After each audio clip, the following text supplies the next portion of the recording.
Hi there, you're very welcome to the evening show. On the programme this evening, Craig Breen will be here. He's our youngest rally driver.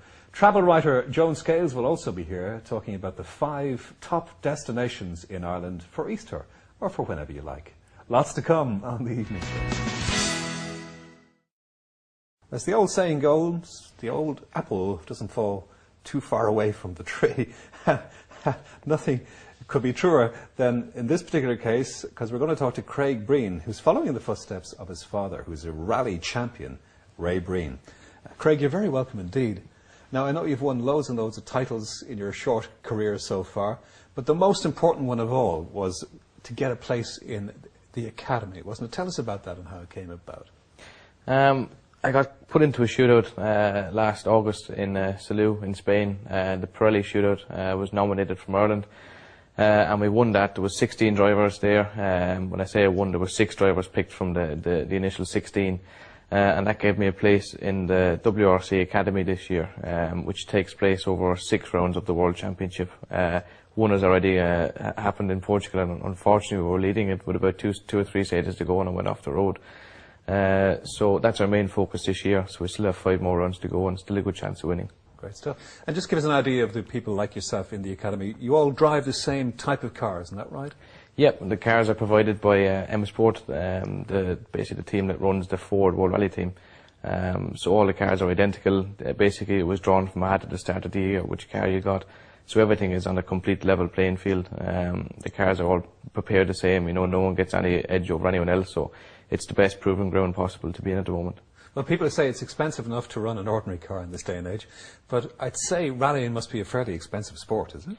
Yeah, it's staggering, some of the costs that are involved in running a car. Fortunately enough, this WRC Academy programme that I got put into, obviously as part of the Pirelli scheme, it's fully funded.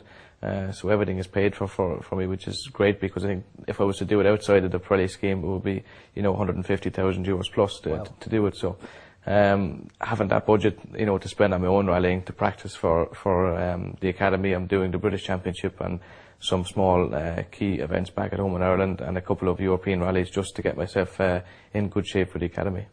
Now, but people will say, you know, it's impossible for them to get in. It's just because you're your daddy's boy and he got you in.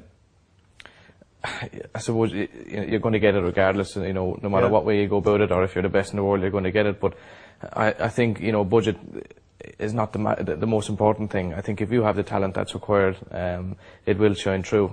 You know, I suppose I'd be fooled to say that, you know, it isn't a common denominator, that, you know, finances are a big thing in rallying. But I think I am proven that I have the talent to go with the finance. And I think that's, unfortunately, that's a big package in rallying, having the talent to go with it. But it's great that it is in the family. But for people, you know, who don't have that intro, how would you start? Like, you can't go straight into a rally car. So, you know, if you have the bug, what do you do as a kid? When I was 8 years of age, I suppose I was nagging my dad for probably the past 2 or 3 years before that. I started kart racing, and obviously you can do that when you're 8 years of age. And we'll give it a bit of a plug now. It was great. You know, I spent, I think, the guts of 10 years racing karts. But it was a means to an end, really. It was just until I turned 17 I could start rallying. But there was a stage where I was pursuing a full-time career in karting. I was okay for small regional racing, but once I got to sort of European level, I just didn't have what it took. You know, I'll be the first person to put my hand up and say that I just didn't have it. But when I went to rallying, it's when I found what I wanted to do and what I, you know, felt comfortable doing. And just give us an idea of what the car can do, the kind of car that you drive. To be fair, the car that I'm driving in the academy is okay. It's got all the necessary safety features and some, you know, some upgrades, like a sequential gearbox, and, you know, the brakes and suspensions are all upgraded. But it's not a massive mile away from a road car. You know, it looks kind of the same. You know, the drivetrain is a little bit different, but, you know, it's not a massive step away from a road car. But the car would have been in last year, which was a Super 2000 car, is at the complete opposite end of the scale. It is a thoroughbred rally car, and it cost about £300,000. So it's a proper animal, but unfortunately we've had to pack it up this year. Well, fortunately or unfortunately, we've packed it up this year to concentrate on the academy, because the prize at the end is €500,000, so we need to put all we can into it. I've only had the opportunity once to be in a car, and the difference is that everything is stripped out of that car, isn't it? All the comforts of motoring are taken out. You're just in the shell, really, aren't you? Yeah, you know, it's all about weight really. So everything is taken back. It is a raw thoroughbred, as you said. There's no sound protection. All you have is just obviously protection as a roll cage, but you're very much exposed inside in the car, and it's weird the first couple of occasions when you get in and realise how exposed you actually are in the car. But it's as safe as it can be. Well, it was a terrifying experience because I was supposed to be navigating and all I could do was scream because the difference for normal driving is instead of slowing down into bends, you actually accelerate. You know, that was the first lesson I got. Yeah, it's completely different, and again, it's probably even different than track racing. Driving a car on gravel, especially like the Super 2000 car last year, is the most phenomenal experience that I could ever, you know, imagine. It's incredible, the speeds that you can carry. Compared to, you know, track racing, you just don't get that same, you know, rush, and the obstacles that you haven't done. And I say the obstacles, the stages, you know, the surroundings, and where you're actually having to drive the car is just amazing. There's a fair bit of controversy around rallying. You know, people saying you guys are safe in the car, but it's the guys who are looking on who are in some danger. How do you feel about that?